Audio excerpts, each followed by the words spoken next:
Sir, may I enter? Please. Good afternoon, sir. Good afternoon. Prateek, Yes, sir. please take a seat. Thanks, sir. So tell me about yourself, Prateek. Yes, sir. Sir, I am Prateek Sisodiya. I am from Ujjain, Madhya Pradesh. Sir, I started my career as a professional wushu athlete from Sports Authority of India. So then I did my graduation in Bachelor's of Arts from Devi Ahilya Vishwavidyalaya. Sir, my hobbies are watching Formula 1 and teaching self-defense. Very well. What is this wushu that you mentioned? Yes, sir. So it is a Chinese martial art game. Sir, it comprises of two events. One is Sansao, which means fights. It's sort of like boxing, but there are kicks and throws also. And one is Taolu, which I used to perform. So it is a one is Taolu. Okay. So it can be seen as acrobatic form with weapons, sir. So sir, I used to perform Taolu, Jianshu and Kiangshu. One is sword and one is spear, sir. So I used to perform Taolu in wushu, sir.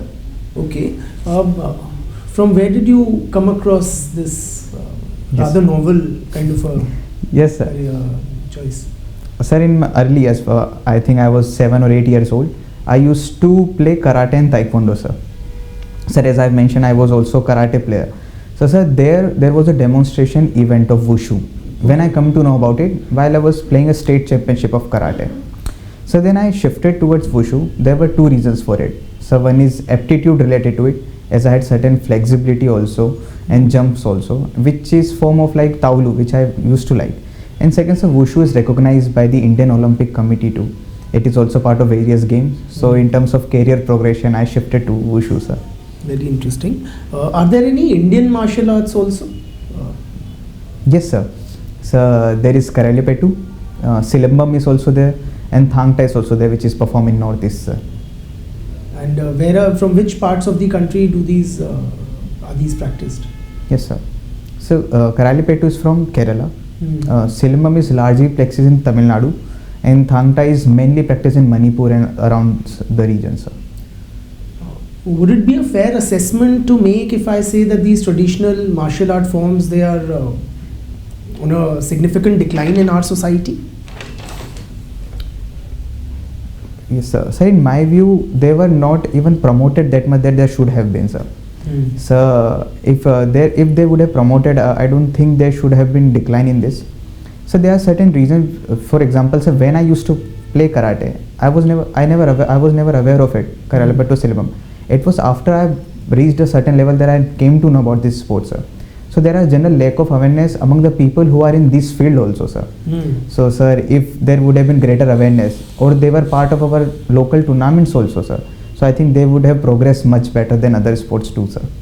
So what measures should the administration take to promote the Indian martial arts forms in your view? Yes, sir. Sir, it needs a multi-dimensional approach. So to start with, people should be aware that these games exist. And they can start with the demonstration event, as I mentioned, sir. For example, sir, recent national games are happening in Uttarakhand, and Karalepetu is part of the demonstrative event, which showcase that we do have a martial arts, sir.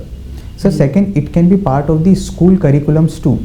For example, there are physical activity periods in various schools. So it can be included in that, but I think students can given a choice that they can opt for it. So third, for example, there are Khelo India games, which is actually promoting the rural games in our country. So they can become part of it. And so fourth, the most important I think is the mass media plays an important role. For example, sir, I was fascinated by wushu because of the movies of Jet Li, Jackie Chan. So these are the people who promoted this game by the means of movie. I think we can, local artist, local player can feature in movie or Instagram, sir. I think this can help in promotion of the Karalepetu and other sports, sir. Very well. Where from are these martial art forms like wushu and karate and the others that you have worked in? So wushu is from China. It is a Chinese martial art game. It can be considered as competitive form of kung fu. Okay. So then again karate. Karate is from Japan. So these are the different origins of martial arts, sir. Can you draw a comparison of the Chinese and the Indian societies? Yes, sir. Sir, if I have to focus on first similarity first, it would be the strong community bond or familiar bond, sir. Okay. In China, it is also a strong community bond. In India too, we see this type of. Second would be tradition, sir. Chinese holds their tradition very dear, and so does the Indian society, sir. So I think these two are the major pillars of similarity, but they are divergence too. First of all, with the form of government that we have. So in China, it is form of more of authoritarian. It is considered authoritarian, but we have diversity, sir. Diversity and democracy, which comes to my next point, sir. The diversity in Indian society is huge, sir. We have different religion, different people, different geography, which somehow differentiates us from the other societies too. So these are the major pillar of similarity and differences, sir. Very well. Why did China reverse its one-child policy that it had for some time? Yes, sir. So China saw population boom in 1970s, 1980s year, and they were thinking it more of as a burden because of the focus on resources. But sir, then they realized it has major social and economical issues, sir. For example, sir, their fertility rate declined vastly, which affected their demographic dividend also, sir. In long term, it might affect their economic growth as they have major manufacturing base and they do need hands. And so there are certain social implications too, sir. For example, there are concerns that now that which only one child is there, it might affect their socialization too, as there is a work culture also. Because in Indian society, we have seen that we socialize with peer groups, with siblings, with parents, and there is a rise of single bean pool families in China, where there is only one child, then one single child. Bean pool families, sir. Sir, I would like to. What do you mean by that phrase? Like, if you could just. Yes, sir. If I have to elaborate on it, sir, there are parents, then one child, then wife, then one child, then five, then one child, sir. So it is just, there is a hierarchy because life expectancy is much in China, but there is only one person in there, sir. So I think these are the few things that they reverse the one child policy now, sir. Prateek, you think that in India also we should adopt some more stricter penal measures for population control? Sir, in my view, our society, our Indian government has tried it in some way in 1970s, which I think that was which did not let the desired results, sir. So that is why we changed the word towards family planning, because it is more of a consultative form where they should also have say. Sir, I think there can be a nudge to people that we should focus on the family planning and about the child, but I don't believe, sir, penal measures are needed. I need holistic reforms are needed. For example, giving them preventive things, proper health checkups are there. I think awareness generation is more long-term solution rather than penal, sir.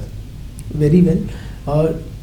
Will it be a fair assessment to make if I were to say that certain segments of the population contribute more to population growth?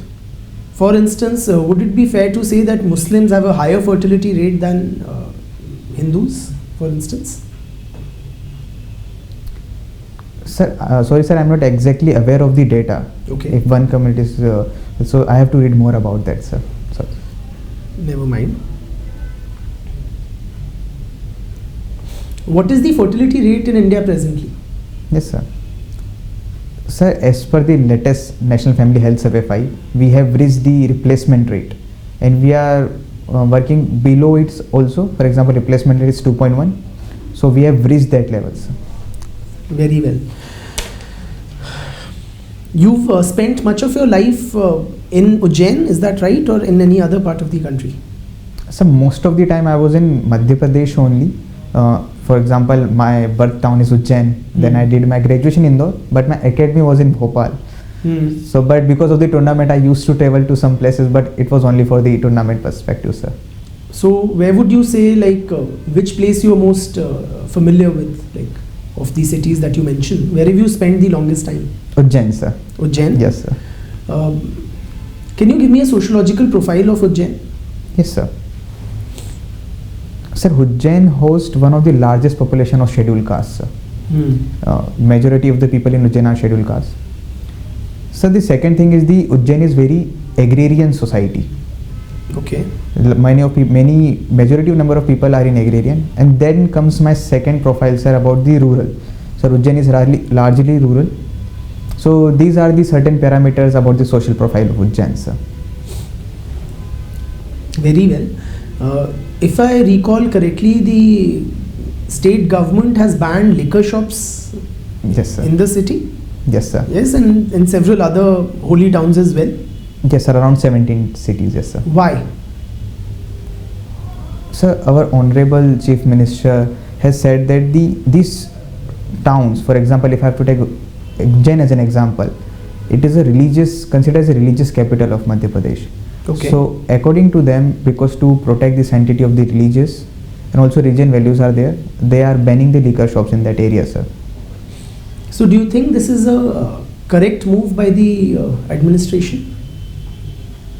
And perhaps should, similar measures be taken perhaps across the country? Sir, I think as we have diverse nation, we need tailor-made solution for each and every region, sir. For example, sir, our Honorable Chief Minister has said that he is taking stand on the basis of social will or the will of the people, and it is a democratic institution that we have in state, sir. So I think he is working more on the which benefit will benefit the whole society. Sir, if it comes to whole nation, sir, I think every nation has certain different tailor-made social reasons and religious virtues also, sir. So I think it can be in that region if people demand it or there is a value associated with it. If there is a case, then it can happen. Otherwise, there should not be a top-down solution for, sir, I think. Okay. How do you understand what is the social significance of the cow in Yes, sir. Hinduism? Yes, sir. Can you just highlight its social and cultural importance? Yes, sir. Sir, cow from Vedic period is very much important. So there are certain terms associated within Rig Veda also. So, sir, the cow has been an important part of our culture. Sir, for example, if I have to take example of my town in Ujjain, whenever you go to a temple, there is a Nandi there in front of it. For example, there is an Angareshwar Mahadev Mandir where you will go and you will feed the cow. So, sir, cow is more important because it is considered as sacred animals for Hindus. So, it holds a special place because it is also considered as a vehicle of various gods in Hinduism, sir. So, I think this is the reason it is revered most by the Hindus, sir. Yes. Ujjain has a certain specific religious importance. Yes, sir. What is it, if you could just share that? Yes, sir. Sir, Ujjain has various spiritual and religious significance. To start with, it holds one of the Jyotirlinga of India, that is Mahakaleshwar Jyotirlinga, sir. It also holds Mangalnath, which is a very important place in Hindu religion, sir. And sir, it was also an educational hub in the Mahabharata period too, sir. So, for example, Krishna and Balram, it is said that they took education in Sandipani Ashram in Ujjain. And the most important, sir, Sinhast Kumbh take place in Ujjain. It will take place in 2028. So, all the four religious and spiritual aspects make Ujjain an important place, sir. Very well.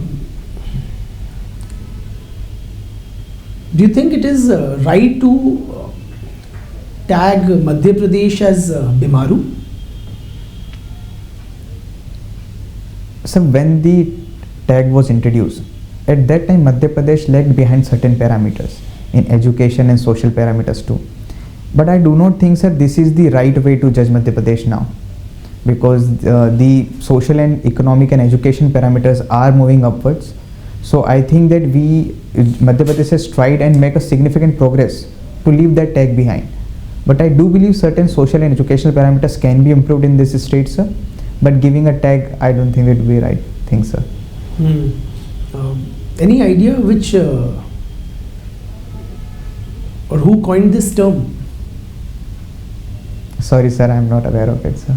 Never mind. Prateek, if I recall correctly, the state government has also introduced Hindi as a medium in higher education, particularly engineering. Yes, sir. It started with the Gandhi Medical College in Bhopal, where medical education was introduced in Hindi. Then it is coming in engineering, as you said, sir. Yes, sir.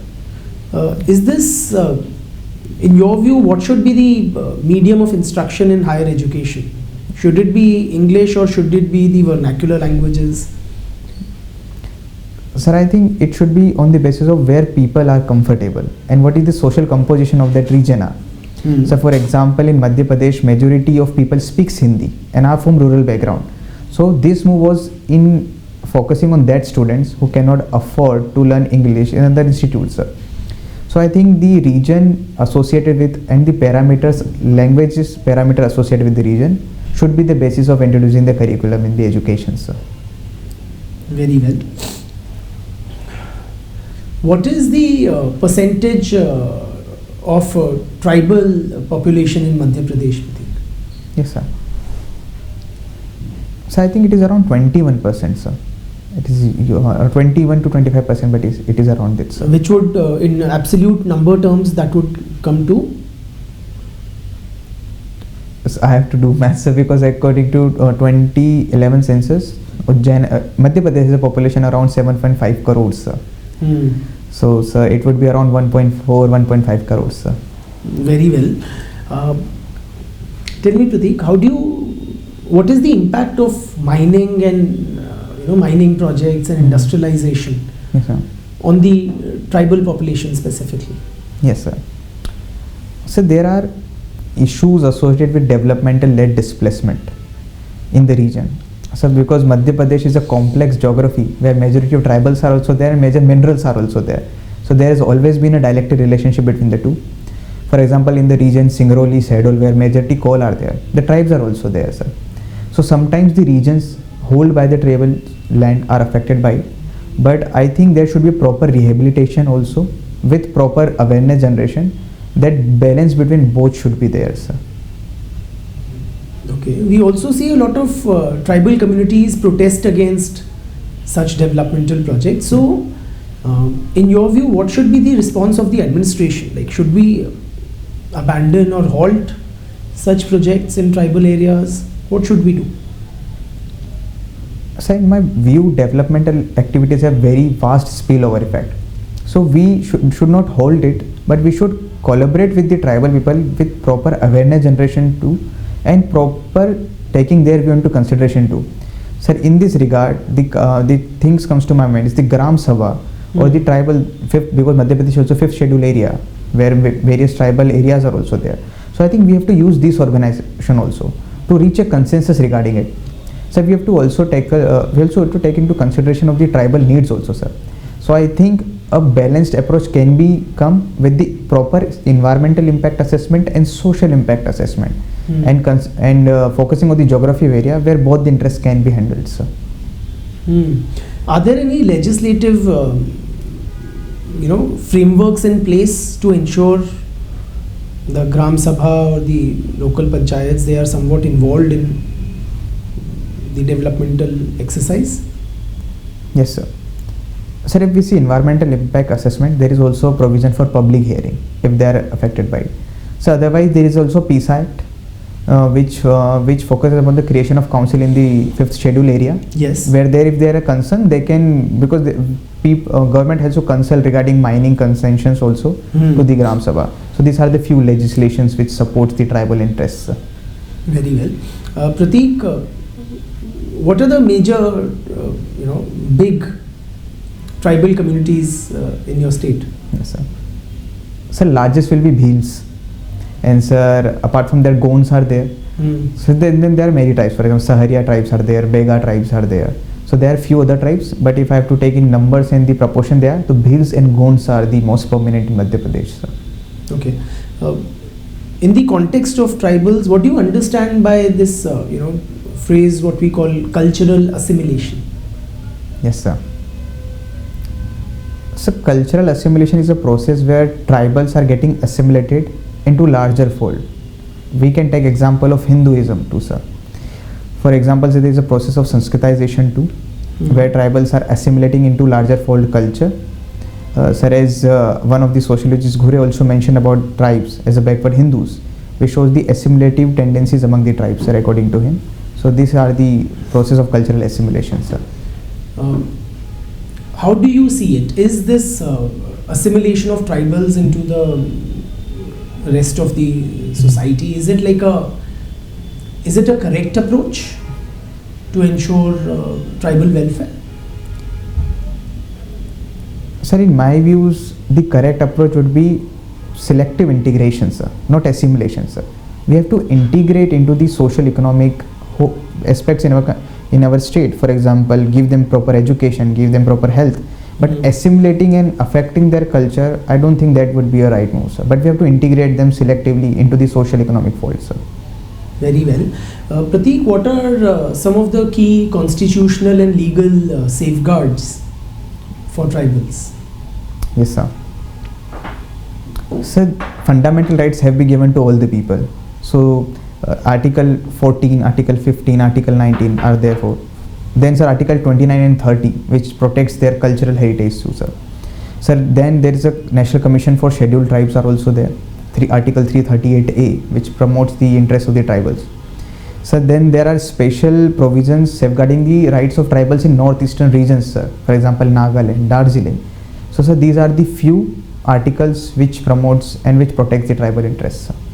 Very well. Do you think the situation in Manipur has been mishandled by the administration there? Sir, I am not privy of the exact information about the security crisis there, sir. So there might, because there are sensitive issues as whatever you and I come across in the news, based on that, if you could share your assessment. Yes, sir. So the Manipur has seen large scale destruction because of the tribal conflict, sir, and it is a complex situation, sir. So I think that government or the state government had tried to hold the violence, but because of the sporadic nature of the violence and sudden violence, sometimes government is not able to predict or not able to give immediate relief, which affects in the violence, sir. So I think there are certain issues regarding the sporadic attack of the violence, but sir, in long term, I think major solution would be to suppress violence to proper consultation and focusing on the grievances, sir. Very well. You mentioned you were the Prime Minister designate in the Youth Parliament in SPIPS. Yes, sir. What is that? So it is name of my college, St. Paul's Institute of Professional Studies. Oh. Yes, sir. Very well. Yes, sir. Who was St. Paul's? So St. Paul's was a Christian apostle. He was one of the 12 important persons associated with Christianity who were there to spread the Christianity in the region, sir. And what did you guys used to do in the Youth Parliament like? Yes, sir. So there used to be a topic where we have to discuss. There would be opposition and we were the treasury bench. As the role of the Prime Minister, so the more focus on my part was to make sure that debate took place very with deliberation and with less conflict.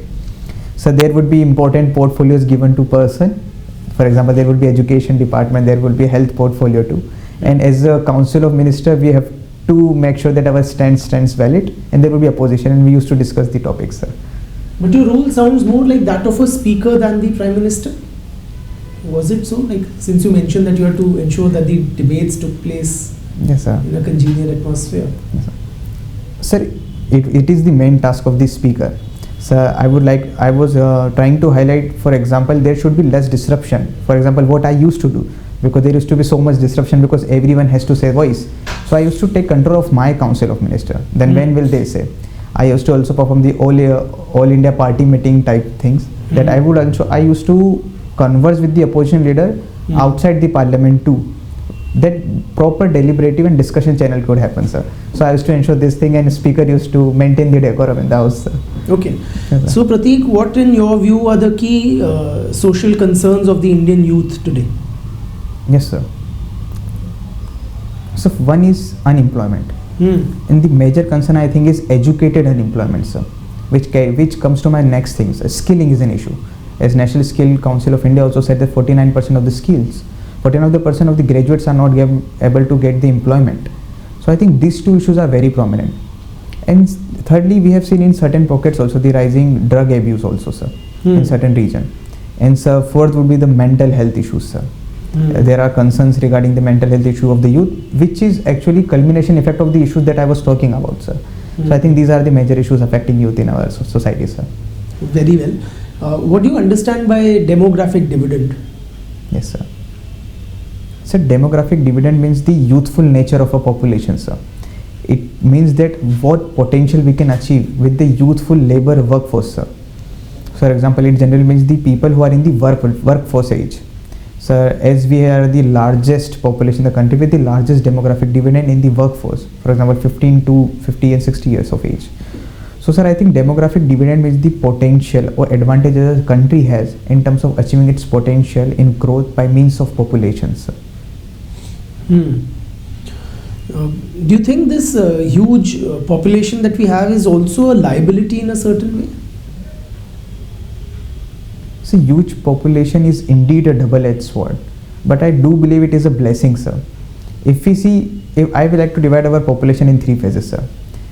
If we start with demographic dividend, if we proper skill them with the latest technology and give education, it will work as a boom for our society. Then comes children, sir. If we focus on primary health education with proper health, they will be the next leaders of our nation, sir. And if we the old age population, sir, their wisdom is unmatchable. We have to promote active aging so they can promote in our society, sir. So each and every segment is population growing. I do see it as a blessing more, sir. Very well. In some countries, we see steps being taken to curb social media usage. Yes, sir. If you may have read about what's happening in Australia. Yes, sir. Yes, sir. Do you think we should also be taking certain steps in a similar direction? Yes, sir. Sir, recently in DPDP rules, which was highlighted by government, there is a form of parental consent that if a children is below certain age, then parental consent is required. So we are following the steps in this direction so that ill effects of social media are not there on the minds of the youth.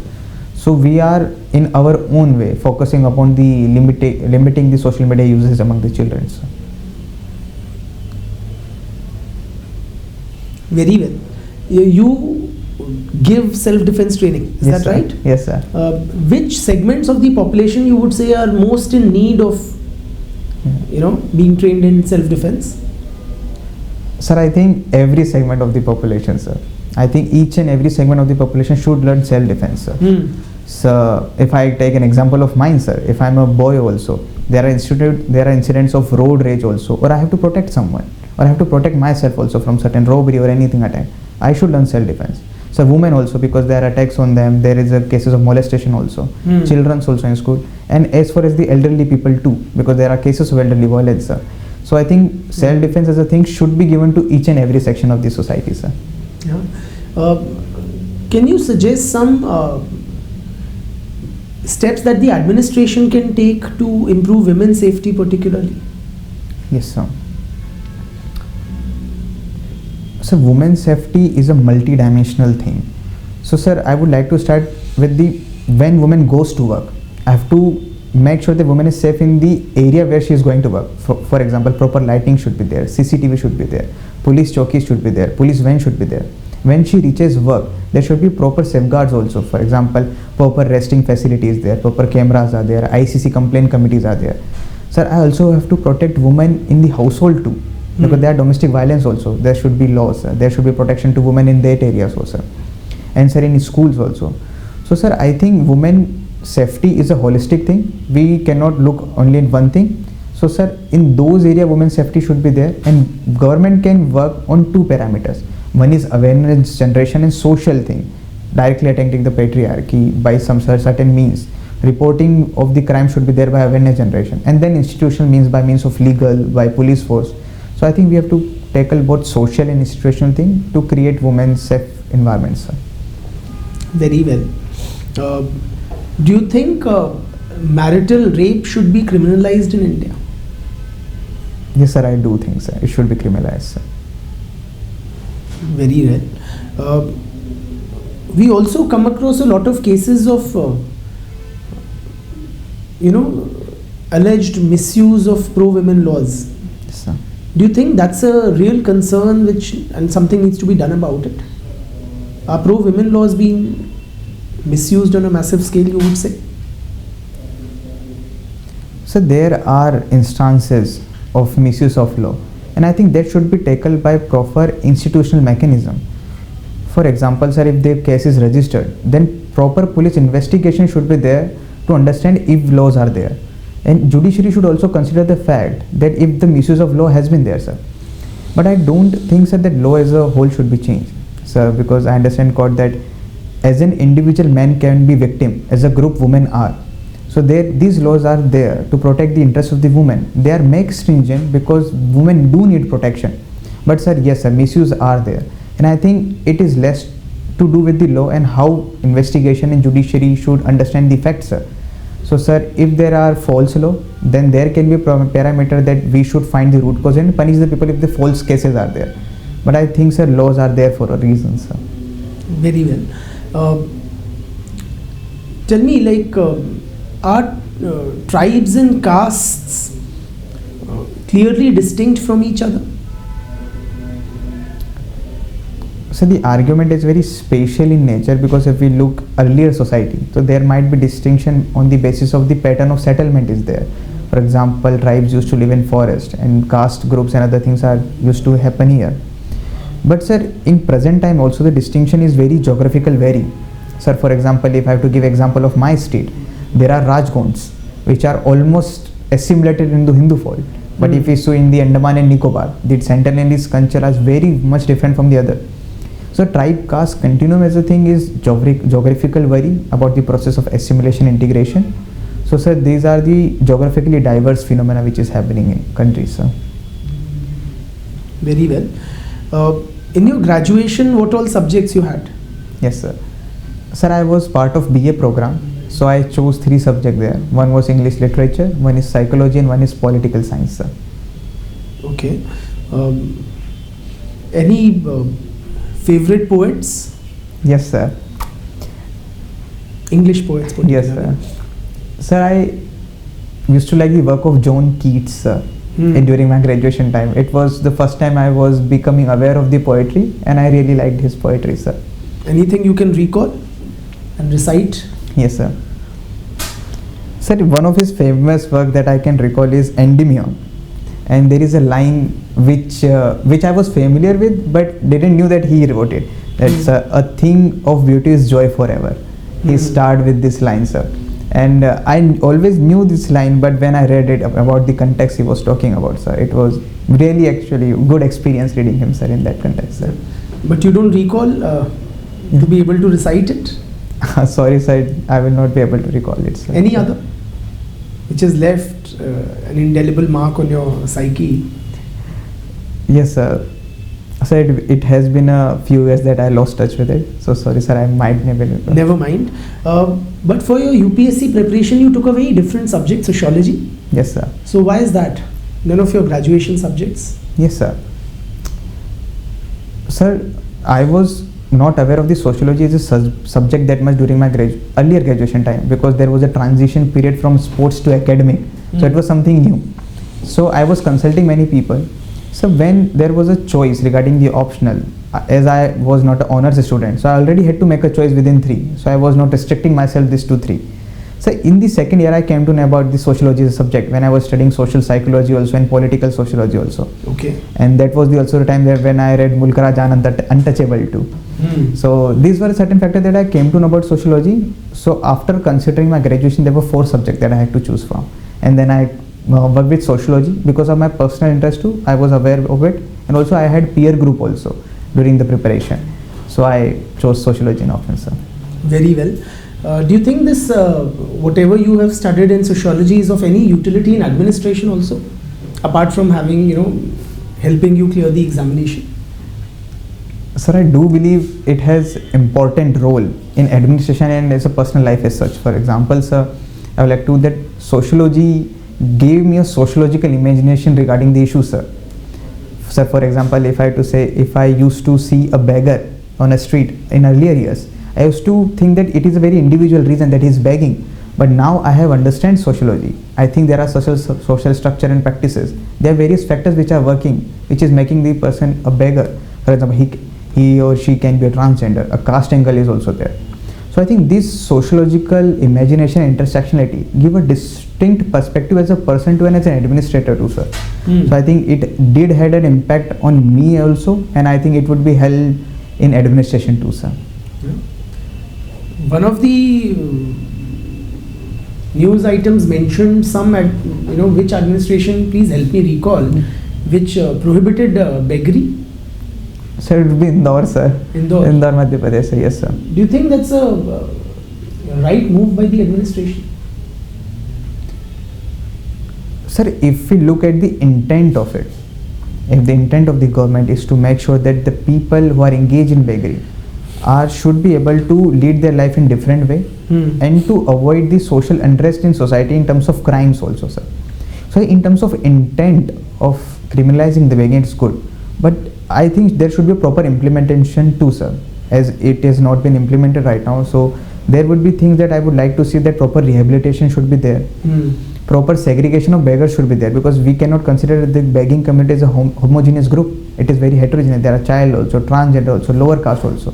So I think based on this heterogeneity, proper rehabilitation should be there, and focus should be of there that they should assimilate into society also, sir.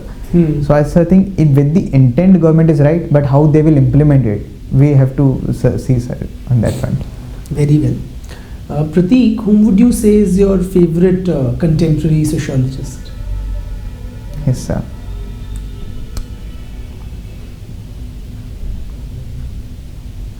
So there are few that I can think of, sir. For example, one is Mr. Satish Deshpande.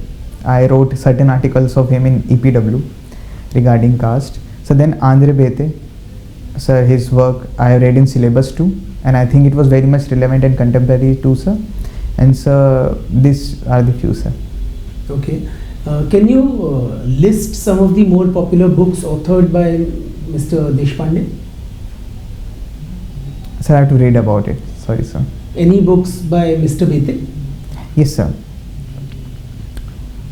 Sir, there is this study of village in Tanjore and Shripuram villages, and sir, there is a book that I read, Caste Old and New. Okay. Very talk about the how caste system was there and how caste system is right now, sir. So the Caste Old and New was his book, sir. Okay. Can you share what is the gist of that book? Yes, sir. So the two major points that I liked in his book is how he talks about that how earlier time caste system was very much symmetrical in nature, but there were certain differentiating factors. For example, land revenue policies were there, coming of Panchayati Raj institutions were there, economic and education. This created undifferentiated caste system where class, caste and power got differentiated. For example, a landowner might not have land, but a lower caste might have land because of the educational opportunity that he got. And sir, he also talked about the new caste. According to him, there is a vertical contraction and horizontal extension in the caste system. For example, now the caste system are working on the basis of new caste in class form also. So he used to talk about how, for example, if similar class are there in different caste also, they will get married. For example, if can you repeat that, please? Yes, sir. So he talked about the vertical contraction and horizontal extension of the caste system. By this he means that, for example, he used to quote two caste system, Smarta and Bhrecharanam. If these two are the caste group, earlier they don't used to intermarry, sir, because of the caste and subcaste are also there. But then also because of the rising education and economic opportunity, if both castes are having same status, for example, both are IAS, so they can marry, sir. But if within same caste, if both are not IAS, they will not marry. So this was his new take, that there is a new caste system that he is saying. So that the caste, for the old caste and new caste. So these are the things he talked about, sir. So is he suggesting that civil servants are a caste in themselves? Is that the implication? Sir, the literal meaning of him, I have to read more about it, sir. Sir, I used this as an example, sir, but I will like to read more about it, sir. Which of the two is a more important social identity in today's times? Is it the caste identity or the class identity?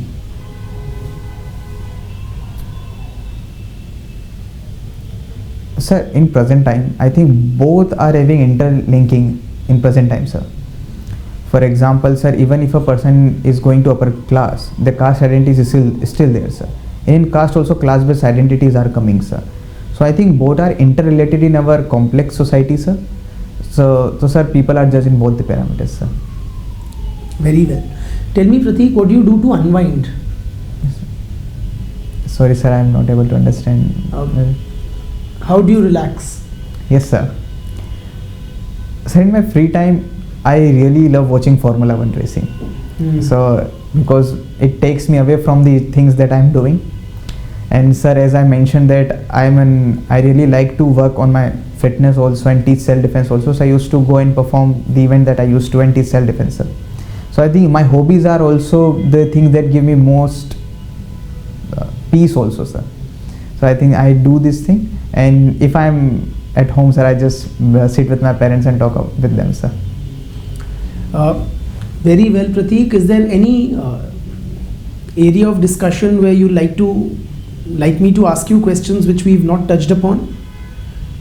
I think no, sir. Thank you so much, sir. Thank you, Prateek. Thank you so much, sir.